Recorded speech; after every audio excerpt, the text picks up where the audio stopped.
Dowsing has a very long and ancient tradition. Whether you're dowsing for water, minerals, roads, or various other things, it's something that people have been able to do for literally hundreds, if not thousands of years. But now, some people use this technique not just to douse for minerals or water, but for people. You would imagine that most old buildings have ghosts, but why is it that not everybody can always see them? Could it be that you have to be tuned in a certain way to see certain types of ghosts? And could it be that the history of a particular place has some effect on exactly how those ghosts behave? Remember, if it's weird, if it's paranormal, if it's supernatural, it's in the Y-Files.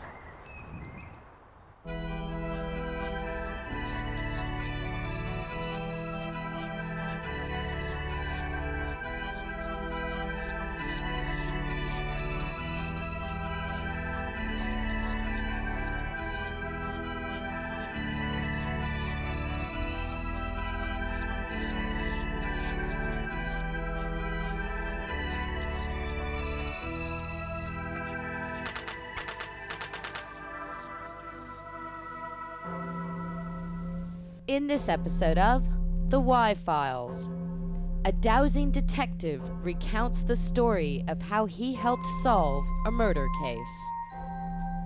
And a ghost at Salisbury Hall turns out to be insane.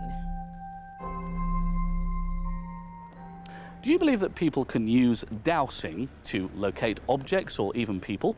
Colin Stott, who lives in the house behind me, can certainly do that. He doesn't just use the traditional method using divining rods, but uses something a little unusual and a little revolutionary. It's called astro-projected triangulation.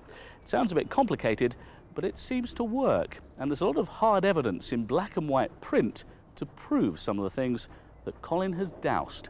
Here's the story.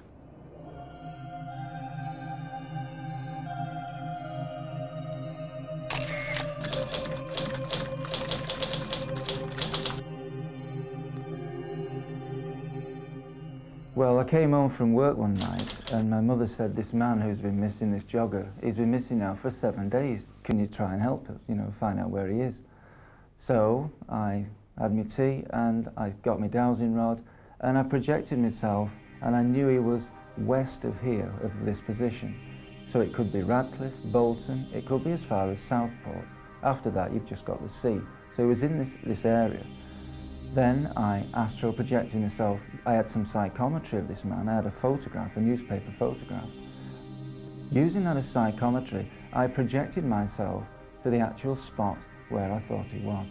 Then I used local buildings, which was all churches. There's about 8 churches in the area, and I triangulated from each church, crossing and getting the angle, triangulating all the time. And I deduced that he was near the river or in the river in Springwater Park in Whitefield.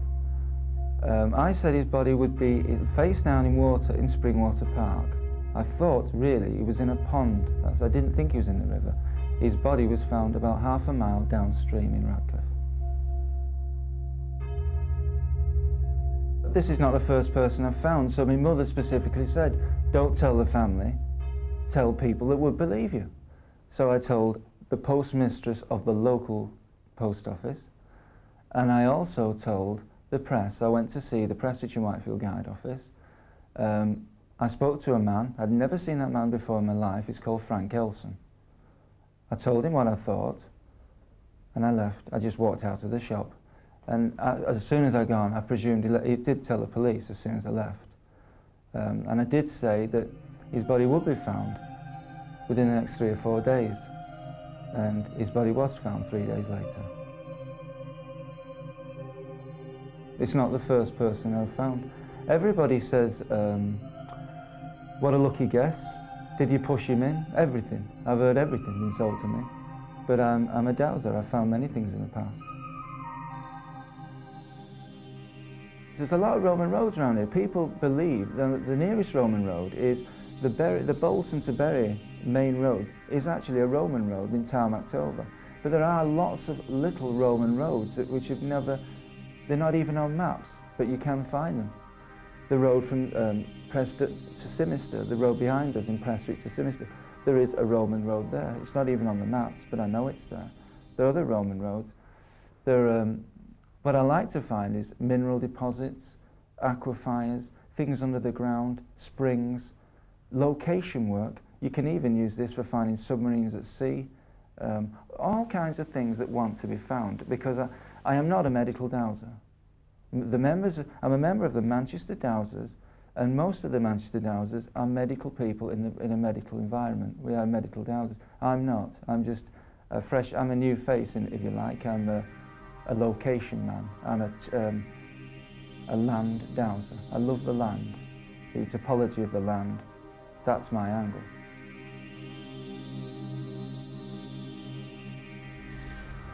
Right, well, we're going to attempt a little experiment here now. Now, you want the key to my house, basically, yeah? Right. So, which is on a key ring with lots of other keys. So there's my front door key. So if I give you that, and you're going to use some psychometry on that, and what do we need to do now?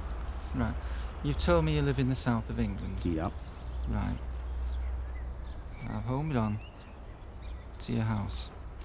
Now then, I'm at your front door now, looking south. North's behind me, and I'll just polarise on south. Okay. True north behind me is just a wee old bit over. That's it. Now, true north is directly behind me now along the rod. Yeah. So I'm at your house looking south out of one of the doors. Now, do you know, can you actually, at your home, do you know where south is vaguely or roughly or? It would be, I have a door that faces west and a door that faces east. I don't have a door that faces south. Right. So all I ask is places of significance, not like the ice cream van down the street, or something of sheer significance. It could be a church or a school, something that cannot possibly be mistaken for anything other than that particular point, that particular thing. Okay. And what I'll try and do, in relation to your house looking south, tell you where it is. Okay. All right. There's a pub that's not too far. Right. Tell me the name of the pub. It's called the Steam Train. Right.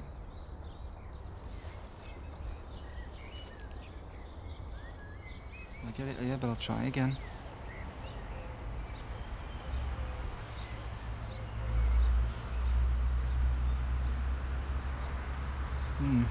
If anything, it's virtually on this level.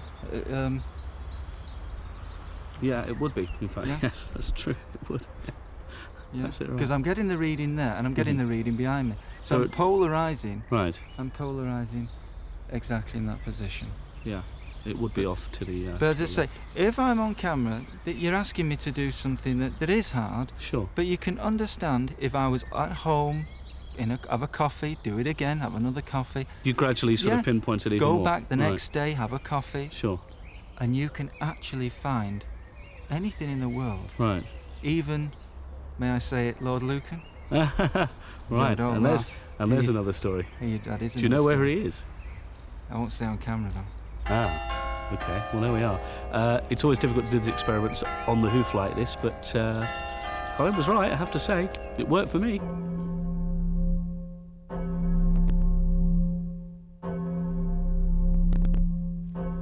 In part 2, we hear from a witness to the skills of our dowsing detective and wander the yard of Salisbury Hall in search of ghosts. But first, Dave Barrett returns with strange and unusual stories from around the world, filed unsolved.